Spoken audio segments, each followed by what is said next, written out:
What up, though? Mean Meech back at you with another mean game that you can grow by. Today, I'm going to talk to y'all about a concept referred to in the financial world as time value of money.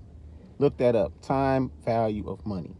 So, what this refers to is a concept that you can actually lose money even if you don't lose a dime. Let me explain. So, it's two ways that you can really lose money. One is inflation. Everybody knows inflation. And so that's basically saying that if you have $10,000, you can't buy the same amount of stuff you could have bought 10 years ago. So in terms of the goods and services that's available to you, you can't get the same amount of stuff you could have got for the same amount of money. So in that sense, they're saying you lost money, even if your money stayed exactly the same. That's different.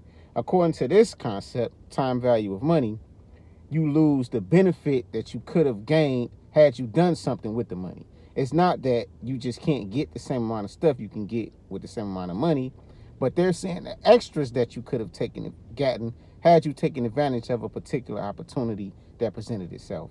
For example, say you have $100,000 that you don't need. This is not money that's being in continuous rotation. You paying bills out of and you putting it back, and you got a business and you using it for inventory and payroll, and as you're making sales you're putting it back. No, not that money. We're talking about a set amount of money that you could have afforded to put somewhere for a particular period of time and left alone. 1 year, 2 years, 5 years, etc. So you got $100,000. You could have put it in stocks, bonds, corporate bonds, government bonds, some other type of investment that was available to you, and you didn't do it. So over the course of, say, 10 years, that $100,000 would have turned into $120,000.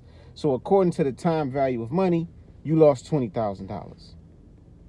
Now, this is important for us to understand this concept because in the so-called black community, we got a lot of sayings that's actually counterproductive. It's actually stupid if you think about it. So when we say stuff like, can't miss what you never had. If it don't happen, it don't happen. It wasn't meant to be. Oh, well. All this type of stuff, right? We got to get this out of our head. This is stupid. It's holding us back in terms of financial freedom. It's totally unproductive. Get it out of your head. You can lose by not making a move. Scared money don't make no money is probably the best concept we ever came up with in the so-called black community.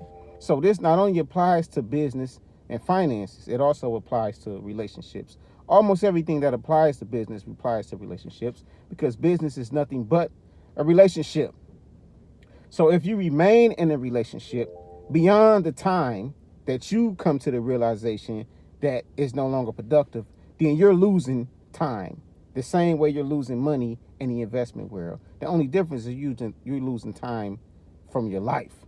Plus, you're putting yourself out of the game in terms of the options that would be available to you when you finally do leave that relationship. Because if you would have left at 20 versus staying until 30, now the people that's your options are different. Your situation is different.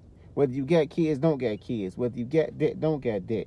Whether y'all got furniture, don't got furniture. Got a car, don't got a car. Now, when you're trying to link up with that new person and you bringing all this baggage with you that you accumulated over the last 10 years, when you could have left at 20 instead of 30, or you could have left at 30 instead of 40, and now you change the options that's available to you.